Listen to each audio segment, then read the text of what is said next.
Welcome to Blake Street Banter, where one of us knows what the word banter means, the other one's just along for the ride, and the other one's going to show up in a little bit to talk Fresno Grizzlies. I'm here joined by Noah. Say what's up, Noah. How's it going? Happy to be here. Another late night BSB pod. Nothing better. Nothing better than an off-season pod. We're going to talk about the 40-man roster decision that was just decided today. Did the Rockies fumble it? I don't know. Hall of Fame ballot talk. We have two former Rockies on the ballot this year, and then Stephen Rice is going to join us in about 10 minutes. But before all of that, a quick word from our sponsor. But first, thank you to our sponsor, Daily Controls LLC.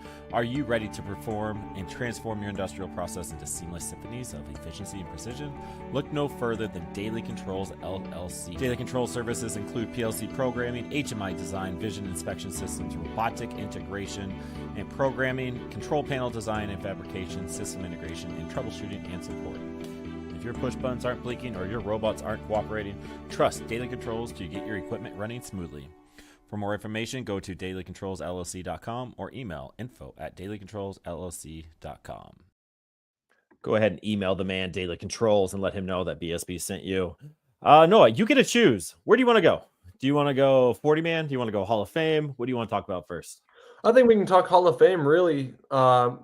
It's just super exciting seeing two more Rockies get added to the ballot. Who knows if they'll actually get in? I tend to lean no, as unfortunate as that is. But Troy Tulowitzki and Carlos Gonzalez, both first-timers on the ballot. That is awesome to see. Yeah, it's going to be more of will they make it to the second year, I think, conversation. It's going to be interesting to see what they play. But Troy Tulowitzki, great shortstop, probably the best I've ever seen ever in my life. And then Carlos Gonzalez, prettiest swing, joined from the Oakland Athletics, which my personal story is I was growing up as an athletic fan, had some history with my dad doing that. And then the Rockies traded for Cargo. And I was really excited about Cargo being in Oakland. I was like, all right, let's go. I love that. Houston Street came over with it. Seemed like a pretty good deal for everybody involved. And I think the Colorado Rockies won that trade, especially knowing what Cargo was going to become for the next, 10, 15 years. So, it was cool for me having that moment, like literally from the very beginning, knowing a little bit of him as this prospect pedigree and then him just being a dog all the way through. I don't know. Like you said, 0% chance either one of them makes it. I think they're both very, very good players. I think, and Troy Tulowitzki, I think, is the poster child for what could have been if only he was healthy. Yeah, I mean, talk about maybe one of the greatest what ifs in baseball history. He still wound up having an amazing career, racking up 44.5 WAR, 5-time All-Star. And of course, 2-time Silver Slugger, got the Gold Glove a couple times in there too.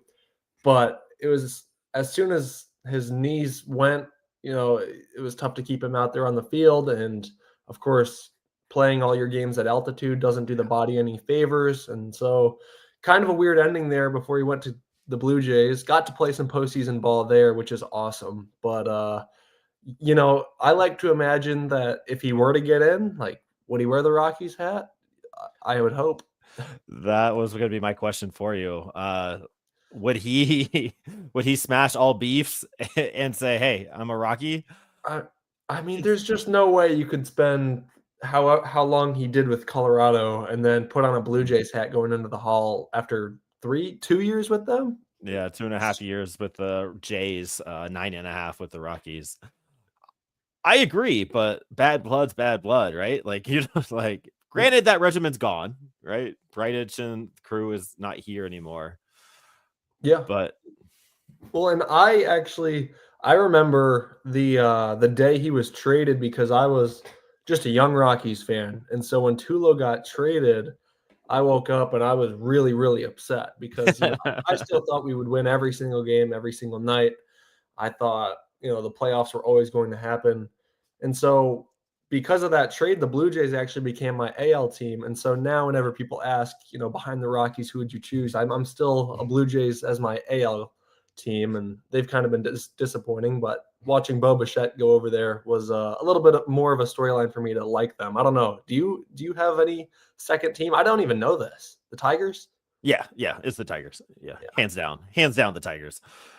Yeah, I'm just surrounded by it, and it had to be it. I mean, we got Brian back up in the comments. Thank you. Thank you for still coming back after your show last week. We got Isaac. Let's go. Appreciate that. Hey, did you know fun fact with Patrick Lyons? Only rookie to ever turn an unassisted triple play. I think that's the one we all know. I think you're better than that, Patrick. I challenge you to find a more cool stat than that. And I think this is where I want to go. 100% Rockies fan would welcome him back. Yes. There's 0% chance a Rocky fan says, no, Tulo, don't come back, sir. No. But I would really love to pick Tulo's brain about how that conversation went down. And then I would also like to talk to Nolan about how that conversation went down and see what the similarities are of it and just see how that actually went go. Like you got to imagine in just the world of baseball, the business of baseball, that there's so much that goes wrong where you just say that other team, screw you organization, I'm done. Yeah, well, I think it's interesting. You mentioned Nolan Arenado. Of course, everyone would love to be inside the walls for what went down before he ultimately was traded. But talking with Kevin Henry recently, friend of the podcast, he was on here with us, yes, sir. And Just Baseball's Kevin Henry. He mentioned that when Nolan came back in town this past year, when Charlie had already announced he was going to retire, and he was in there, Nolan was kind of stoic when he was a Rocky, back when he was building up, becoming a leader for the clubhouse and, doing his thing. Kevin said that this year he answered all the questions in the world and he was like a jolly guy. So, maybe he's a much happier guy now. And yeah, it's not looking like he'll be a Cardinal much for the upcoming season, but it's funny how, some time away can get the bad blood out of your system. Right. Was it time heals all wounds or something like that? Yeah. We're not very good at cliches on this pod. If you've been listening for a while, not our forte. But yeah, I think Tulo, I would imagine he would go in as a Rocky just because of the longevity and the fans being what the fans are and knowing what Tulo means to this organization. Would you put the number 2 up? Would you retire the number 2 before the number 19? No, not even close. No. I think I would. No way. Oh my Yes. gosh. We're just gonna have to agree to disagree on the whole Charlie Blackmon thing because you're like the ringleader for the side where he shouldn't get his number retired. Yeah, But I don't think I'd put number 2 up there either. I just need a good podcast content. But it is interesting. Can you tell me how many home runs that Troy Tulowitzki hit for the New York Yankees in his final year as a major leaguer? How many 4? games? Nope. How many games did he play for the Yankees? I'm not gonna lie. I didn't even. I'm now picturing him in a Yankee uniform. I did the same thing when I was looking up stats last night. And I was like, really? Yep. How many games? I would 40, 50? 5. Okay, then 5 games, 1 home run, 1 RBI, an OPS of 853 in those 13 plate appearances. So he was a dog for the Yanks. Is he an all-time great? Hurt? I don't know. I don't know what that story was. He left the Jays, the injury plague, and I don't know. It was just kind of a bad swan song for Troy Tulowitzki. Does DJ LeMahieu, is he following Troy Tulowitzki's steps and finish his career as a Yankee? I don't know. Just another connection for Patrick Lyons to make on his on his podcast where he likes to dive into weird things like that. Christian Saez likes to do that stuff too. Like, let's do it like Rocky's royalty in the chat. And then Carlos Gonzalez, I mean, I don't know what else there is to say about him. Like, he was just so fantastic across the board for so long. And he's still part of the organization a little bit. Like, we saw him quite a bit more this year. Still only 39 years old. Yeah. Where are we at? What was I trying to look up? A career OPS, 112 OPS, 3-time All-Star. You got the 2-time Silver Slugger, 3-time Gold Glove. Like, everything about Cargo screamed fantastic. The defense, I know you've talked about his defense before. Brian, friend of the pod, was talking about how he was his favorite player growing up. Like, it's like he's like on the Mount Rushmore, I think, of Colorado Rockies. I would agree, and I would say he had the charisma of a Hall of Famer, just in the fact that he was always smiling. He was a great motivational leader for the Rockies. I guess you could say he had aura before aura was a thing. Whatever that is. But I'm a huge Carlos Gonzalez fan. Got him to sign one of my baseballs Oh, as a nice. kid. I know Christian will disagree with me saying way back when I was a kid, but Yeah, like last year. Like you could argue it was last year. How many games did Carlos Gonzalez play for the Chicago Cubs? It was at least a month, I think. So 18. That's all I'm gonna say because I was Good. That was good. 15 games. 15 games, 49 plate appearances, had a 606 OPS in that time. One home run, 3 RBIs in there in his age 33 season after he was playing with Cleveland before, played 30 games for Cleveland. And then I know he jumped around. I know he was in the Seattle farm system for a little bit at the end there, which he only stopped playing in like 2020. Like he was still fighting for spots in 2020. He might have been fighting in 2021. I'm not sure exactly when he had to be 2020 because what is it, 4 years?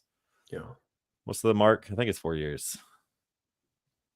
So I mean, I think he's a guy that you just have to sign to a one-day contract so he can retire a Rocky. and I think he would do that. I think he would too. Do you retire the number 5 in Coors? I don't think so. Five is one of those, and I think this too is important to mention when we talk about retiring numbers. Like the number 5 is a way more common number than number 19 because like guys get to pick what they wear, and I That's think an argument you're making? I mean I'm just throwing it out there. It's That's tougher a to retire a number 2 than it is a 63. yes, but that's the yes. Yeah, that's the point of it though. Like there can only be one number 2 in Colorado Rockies history. Yeah, well, and there should only be one number 19 from here on out, and it should be Charlie Blackmon. Yeah, honestly, Cargo would be like my biggest argument pushing Charlie Blackmon for the retirement piece. I just think all the moments that Carlos gave, I think that was the argument I had when we talked about this 2 months ago. There's more memorable moments with Cargo doing Cargo things than there is with Charlie Blackmon doing Charlie Blackmon things. Yeah, yeah, I'd agree there. Man, the ball just jumped off Cargo's bat. Some of his Dude, homers, the ball was still going up when it went over the center fielder's head. just insane. Just insane. And yeah, him and Griffey, you can put both of those swings in the museum and nobody's going to be mad about it. It's just, yeah, that should be a statue. Carlos Gonzalez statue when they make this Hall of Fame, Rockies Hall of Fame out in the center field concourse behind, that's kind of like a dead area out there. That's got to be the statue up there. Well, and when we would play wiffle ball as kids, I would try to do his bat drop. I mean, the bat was Yes. dropped by the like before he even hit the ball. It was crazy. Yeah. You just knew when Cargo got it, and that was so much fun to watch. Like you cannot be mad about Cargo. So I don't know. Do you think so? Matt Holliday got 4 votes last year, I believe is the number. Do you think either one of these guys surpass Matt Holliday in Hall of Fame votes on the first time? I do not, unless there's some New York voter that is really passionate about Tulo. That Tulo homer, like we got to put that in there. He's gonna go in as a Yankee. Yeah, That would be a huge slap to the face. Could you imagine? That'd be funny. I agree. I don't think either want to make the 5% threshold. I'm not sure what that threshold is. So I don't know how many votes they would need. I don't even know whatever 5% of like what close to 300 is, but I don't know. I don't think they get there. Either one, which again, Hall of very good players. Everybody should remember Cargo and Tulo, but just not going to be Hall of Fame worthy on that sense. And then speaking of the past, now we're on to the future. The Colorado Rockies, the entire major league had a decision to make literally 3 hours ago where they had to select 40 prospects to put on the 40-man so they were not selected on the Rule 5 draft coming up in the winter meetings in roughly a month. And the Colorado Rockies threw us all for a curveball where only they selected one person to come on the 40-man, and that is my favorite prospect, Zach Veen, who I believe is number 3 on the MLB.com top Rockies top 30, and I believe he's like 86 on the top 100 list. Zach Veen is officially a Colorado Rockies 40-man roster person, and That's it. That's it. They had 2 spots to fill. Yohaner Herrera was not added. Dugan Darnell was not added. Big Farm was not added. Connor Van Skoyak, which I was a little surprised about. I didn't expect any of the outfielders to take. There's some grumblings. Juan Guerrero might have been taken. Braden Ward might have been taken, but I don't see anybody adding them to their 40-man roster, 26-man roster for an entire season. Victor Juarez's name was thrown out there quite a bit. He is a great young arm, but I just don't see a team taking him for an entire season. Could maybe see an Anthony Molina type where they just like, hey, we're going to throw you in here and we'll try to figure out, we have a plan for you and we'll see how it happens, but not quite sure with that. Are you surprised by the one nod for it? Well, I mean, they had to add Zach Veen or else someone else would have scooped him up. So I wasn't surprised that Zach Veen was the add, but I was surprised that he was the only one. And it raises the question about Herrera. That's a guy that you traded for. And so, I mean, I'm kind of waiting on a super late notification to come through here, like that they've announced some sort of plan with him, because you wouldn't trade for a guy that you can let walk. And the dude is only 21. Like, he's one of the younger pitchers in the system, maybe one of the youngest pitching prospects in baseball. And he's the Rockies' 29th ranked prospect on MLB.com. And so, you know, on MLB, it says his ETA would have been 2026, in which case he would have only been 23, which is crazy. Maybe even 22 because his birthday's late in the year. And so I'm a bit confused there. And I know he's hurt, but you don't trade for a guy and then let him walk. And I guess you do have Blaylock, who also came in that trade, the Mears trade. But I don't know. I'm still waiting on something for him. And just to clarify, they're not letting him walk. He's still a Rocky. He can just be selected in the Rule 5 draft coming up, where players or teams can pick players off of the rosters of teams. So he's still a Rocky until he's selected. And if he is selected, that player has to be on the 26-man all season. And so there was some discourse about Herrera needing TJ or some kind of surgery this offseason, which might be why the Rockies didn't add him. Would like to scare other teams off, and then other teams could add him and then volunteer to get the TJ while he's under team control. And he's essentially sitting out for like 2 years because you can't select somebody that's on the 60-day IL, or you can't put him on the 60-day IL right away. There's some weird threshold that the BSB group chat was getting into that was way over my head. I'm not smart enough to be involved in those conversations. But I just think the injury play piece of it was like, hey, we can take this gamble. I think we're okay, because there is more to it. So we'll see how that plays out. But we got our special guest down in the corner there. We got about 20 minutes with him. I would like everybody to invite our guy, Mr. Steven Rice. What up, big dog? What's up, guys? It's great to be back on, you guys. It's great to talk with you guys.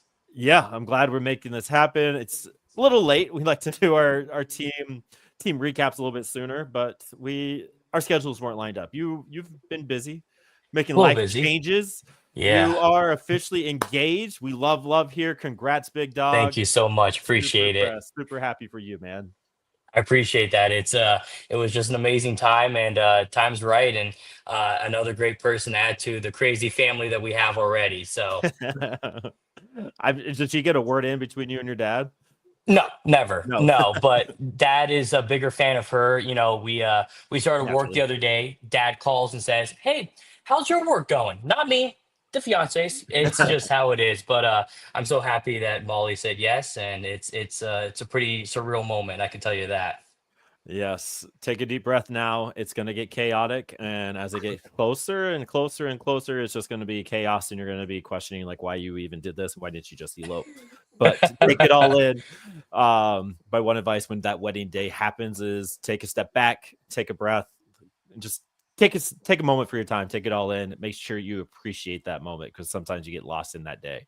I'm trying to convince to have like a small wedding and then have a big reception and just invite everyone and let's just have a great shindig, you know? Yes. Yeah, that's the way to do it. I would definitely recommend that too. But enough about your life. We're over that. Let's get into the Fresno Grizzlies. Big year. It was kind of a disappointing second half, but a lot of talent that you saw come through. I think just the question that I'm going to open it up with is who kind of stood out to you the most out of the probably what 60 cats you saw down there? It's crazy to say this because, it was one of those years where if we would have stayed healthy, I feel like the season would have gone a little bit different. We had some guys late in the year that we lost to injury that unfortunately, would have made a difference down the stretch. But the guy this year that from the very moment he stepped onto the field, I said, oh my goodness, this guy is going to just change what people's mindsets are going to be. And it's Andy Perez. And I know Andy Perez didn't win an end of season award. And I know Andy Perez didn't get a promotion until later in the year. But when Andy Perez walked on the field at the beginning of 2024, this man not only was bigger, stronger, you could tell his mindset was better from the previous year. In 2023, he was our youngest player. 2024, our youngest player once again. But in 2023, he looked out of his element. Was kind of a late ad out of spring training. Wasn't expected to start. It was going to be Dion Jorge before his injury. And so Andy Perez kind of came up a little bit earlier than what people expected. And he looked overwhelmed. In 2024, he came in and you could tell that he had kind of a good demon inside of him where he had something to prove to everybody. And from the very moment, you could tell the power was there. You could tell his approach was better. You could tell that he was more disciplined. You could see his numbers on every aspect just be better and better. And he was more of a leader in the clubhouse. I said he was the youngest player on the team, but you would have never noticed with the way he went about his business with everybody, the way he went into cages, the way he talked and asked questions with the coaches. I mean, Andy Perez is only going to get bigger, better, and stronger. And we saw the late promotion. He'll probably kind of do what he did last year, where he'll start probably in high A and then dominate up to double A. And so this could be a guy in 2 to 3 years, could be a promising step for the Rockies, where I don't see him at a shortstop position, maybe a second base or third base, but Andy Perez is a guy to watch. Let me tell you that. Yeah, our boy Mike is huge on Andy Perez. Like that's all he talked about every week. It was Andy Perez this, Andy Perez that. He was so great. I love him so much. But there's a good reason for it. Like, dude, man, like he's not even 21 yet. Was he June 3rd? So he turned 20 in the middle of the season. I'm older than him. That's weird. That's weird. He's not older than anybody. Exactly. That is weird. So yeah, he's the name that we're watching closely. I'm very interested because the Rockies they're talented up the middle, right? You got Dion in front of him. You got Amador.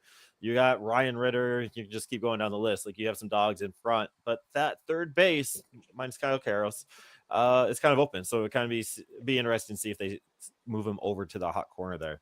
A lot of coaches, they're big on him. There's a lot of coaches, I won't mention which ones, but they like him more than some of those guys you mentioned ahead of him. And the reason why is because of the work ethic that he put in the offseason, what he's able to do off the field as well, too. And he has the right mindset to do stuff. He's got a really good support system behind him and just a great dude overall, too. I mean, he's someone where I think in a couple of years could really make a difference. If it's not for the Rockies, someone else will gladly take him.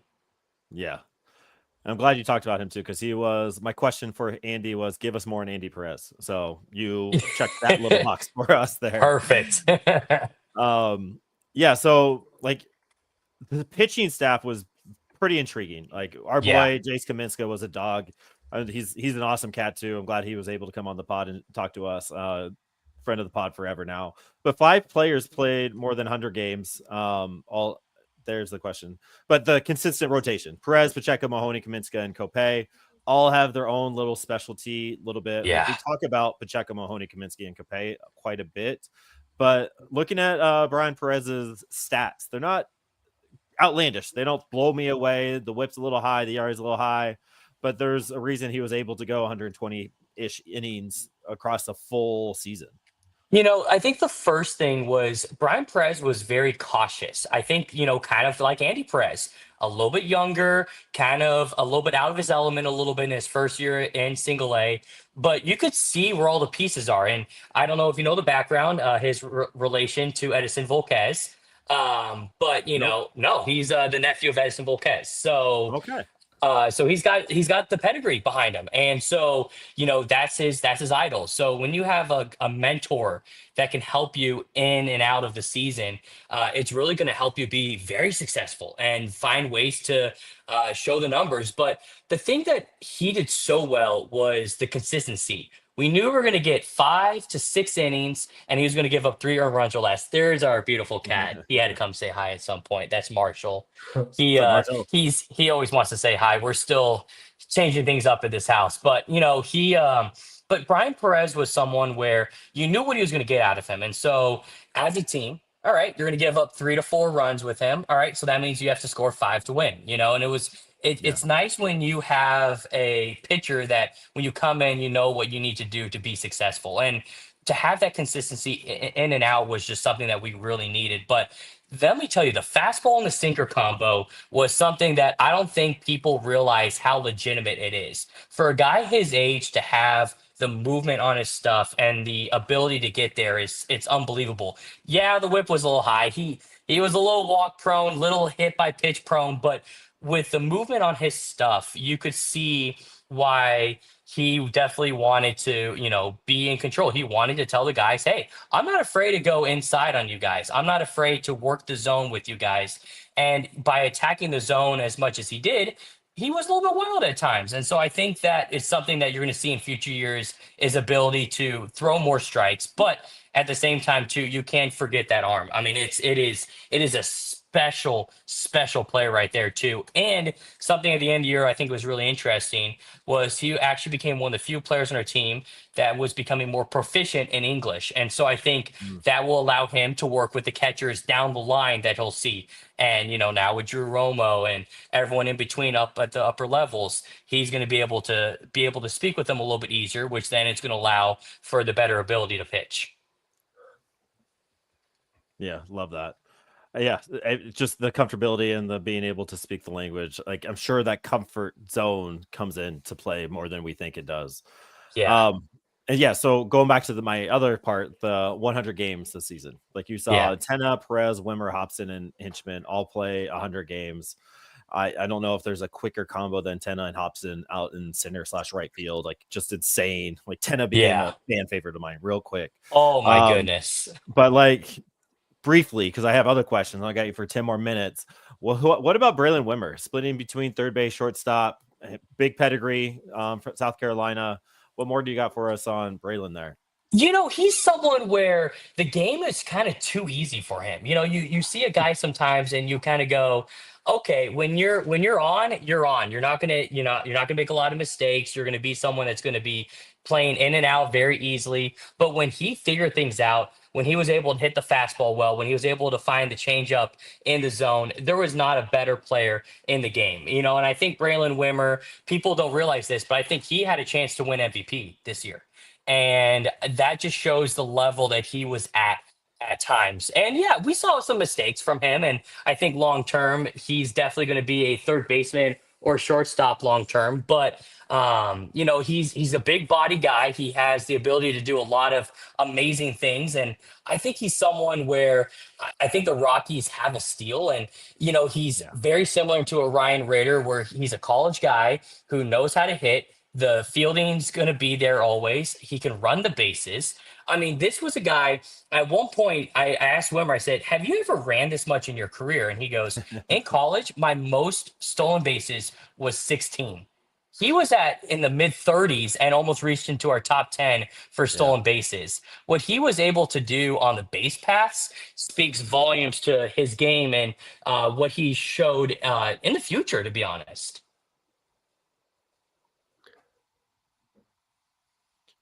Yeah, like it's pretty cool. Like, I love that, the fact that they're finding these like late gems and then see what comes up of it.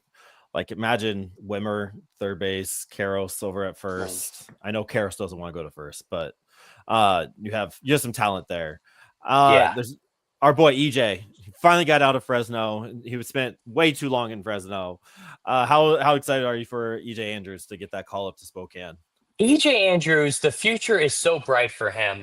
He's someone where he definitely, we're gonna make sure Marshall can stay down there. But the future is so bright for EJ Andrews. He's someone he has found a way to really hone in his leadership skills, but also some at the same time too, who understands, that he's not going to be an everyday guy, but when he does play, things are going to be good for him, and I think that's something that he's really going to be very good for the future. I think being able to know, hey, I'm going to play maybe 3 days a week. Well, in those 3 games, he's going to be the best possible. And the days he's not playing, he's going to be the best cheerleader. But EJ Andrews Jr. was the definition of California and what the Fresno Grizzlies are about. Being very good about your culture, being understanding of the community, and someone that fans are easily going to go towards. And, I think that if he continues to find ways to be better in the box and be able to be consistent, this is a guy that easily could find his way onto a 40-man roster. I mean, that's how good he can be. And I just hope he can stay healthy because I am one of the biggest fans of my boy EJ Andrews. Yeah, it's hard not to root for a guy like EJ. I always have love for that guy. You saw Nolan Jones as a Grizzly. How cool was that? That was one of probably my highlight of this season. The thing that having Nolan Jones, I think that helped our team at that time. When he was with us, we went 5-1 and beat a very good Lake Elsinore team that got to the California League Championship. Nolan Jones, when he came, allowed the players to kind of see a day in the life of a big leaguer. And that he showed, what time I get to the gym, what I'm doing after the game, not someone that takes his practice lightly. And I think, people forget that as a big leaguer, just because you're in the big leagues doesn't mean that your work stops. And a lot of these players at the younger levels don't understand maybe sometimes the work that it takes to be successful. And Nolan Jones came in and showed what it was to be a big leaguer. And I think that was something that was really cool for me. But to be able to see his family grow during the time that he was in Fresno and being able to just see him as a character it was an unreal experience. I mean, being able to interview him, being able just to sit down and really just get some insight from him was something I will never forget. Probably one of my top highlights of 2024. Yeah, he's the guy that seems to get it. Manny always mess up Manny R on MLB.com just wrote a piece about Nolan Jones and some of the mental stuff that he was going through this season. Fantastic piece, and the fact that Nolan was able to and willing to open up about it I think speaks volumes of who he is and what he wants to do and be just for himself, and let alone like bringing in a child changes everything. Every perspective changes as soon as that first kid shows up. It's a life changer for sure. I would love to see Nolan Jones play hockey or other sports too. His brother plays hockey. And so I want to see what he's like in other sports because the competitive ability that he has is just unwavering. So I would love to see Nolan Jones try other sports. I think the Rockies could really put in like a 5-man for basketball or have a good group for hockey and win some games. Let me tell you that. Well, when I asked the Rockies about who was the best hooper on their team, Nolan Jones was a very popular answer. So I think they'd agree with you. Yeah. Could you imagine having like Jake Bird, the size of Jake Bird, coming down and being able then maybe to stop a Seth Halverson at center? Good luck. Oh, man. Yeah, I think you had to ask that question before Halverson was up in the big league squad. It's like a fun little experiment. I got you for 6 more minutes. We got you for 6 more minutes. You saw some 24 draft picks come up and play in Fresno. Yeah. Wright, Lewis, Hopfy, pitchers, Uoa, Lauer, and Eaton. I think there might have been another one or two, but what kind of impressed you about those guys coming out, like especially Hopfy coming from Fresno State? First of all, having a guy like Tommy Hopfy is going to make so much difference to California for next year. I think he's a guy that is going to play every single day, and we don't know what position he's going to be. I mean, we saw him at 4 different positions in Fresno, and I think that's a guy that could be a big utility guy for Fresno in 2025. So I think for him personally is just being able to understand that he's going to be the face next year. He is the next EJ Andrews. And so I think he's going to have to take it in stride, understand that the media is going to be all over him, understand that the crowd's going to be there for him. And I think he's just going to have to understand that, it's going to be his show next year. Find ways to be a leader in the clubhouse, find ways to be a better player in and out. But I hope he never gets rid of that mustache. That mustache is pristine. But it is nice. There's a guy that I truly believe will be in the big leagues in 2 years of that group, and it's Connor Jones. Eaton. Connor Eaton. Okay. Connor Eaton is disgusting. Oh my goodness. I have never seen a guy come in and just say, you know what? I'm the best. During our first interview, he just goes, I'm the best. Okay. And he showed it. I mean, the fastball gets on you. It's 95 to 98 with ease. I think he could hit 100 by next year. He's a guy who's confident about throwing the pitch anywhere in the zone. And then he's got this slider that I don't even know if you can call it a slider. Like it's something that you would throw in like a video game, and he's doing it in real life. And for me, if he adds a tertiary pitch to his repertoire, this is a guy that could do a lot of amazing things. 6th-round draft pick out of George Mason. Where are they finding these guys? And how did he not get a bigger offer anywhere else? Because he spent his entire career at George Mason. I just don't understand how guys like that sneak through to even the 6th round with the stuff that he has. I truly believe that this is a guy that his trajectory is straight to the big league. Seth Halverson in terms of how quick and rapid he could get to the bigs. Yeah, that's a huge one. Our guest pod, Brian mentioned Connor Eaton on the pod last week, so that's a good one. And then last but not least, it's not a BSB pod if we don't ask about the Arm Barn. You saw some dogs. You saw our boy Cade. You saw our boy Sam Weatherly still grinding through the years. Wellington Herrera became a fan favorite of mine again. Just lights out. Man. Yeah, Bryson Hammer. I know there's more names that I didn't mention, but how much fun was that Arm Barn to watch come in? I mean, talk about a group of goofy guys that really just wanted to win every single day. I mean, if you start with Herrera winning an end of a season award, this is a kid that is something special. He is in the offseason, he goes back home, he tends to his horses, and he is a horse when he comes out of the bullpen. And it's a fastball straight up. It's one pitch right now, and it's 97 past you. See you later. If he learns how to develop multiple secondary pitches, tertiary pitches, this is a guy that's going to be a big leaguer for years to come. And it's that simple. He's not afraid. He's a baby still. So there's tons to work with him. A little bit small. Got to work on the size a little bit. But like anyone else, and Andy Perez, for instance, once you start building, getting a little bit stronger, things are going to come naturally for that. Bryson Hammer, he's disgusting. I mean, what he's able to do on an everyday basis, this is a guy that I think could see time in Albuquerque next year. I think that's how good he could be. Sam Weatherly, as long as he's not taken in the Rule 5, could be another piece down the line that I think can really help right away. He became such a leader and a veteran in their clubhouse this year, and someone that I could really just trust to talk to every single day. I mean, this was a group that was so much fun to watch. I mean, Kate Denton, I mean, talk about nasty. I mean, it just, when you're around these guys every single day and you get to talk to these guys and you go, wow, you guys are great people. And then you watch them play and you're like, how can you be both? Like, it's just not fair to be able to have one. The ability. It's a blast to watch every single day, and it's something that Rockies fans are going to be used to for years. We're going to see these dudes coming through that. How are you going to stop them? I don't know. And it's something I've said for years, but we're blessed to be in the system where these teams are going to be dominating for years. Championships are going to continue to happen. And, we have the right coaches in place to do it too. So it's fun to watch. And, 2024 didn't go the way we wanted, but this group was something special. Let me tell you that. Yeah, I'm excited for the future of the Arm Barns all across the board. Like it's going to be fun. Steven, I appreciate you hanging out with us for a little bit. Talking ball is always a good time. We'll run it back sometime, I'm sure. Always. And good luck with all the planning. And as always, go Rocks. Woo!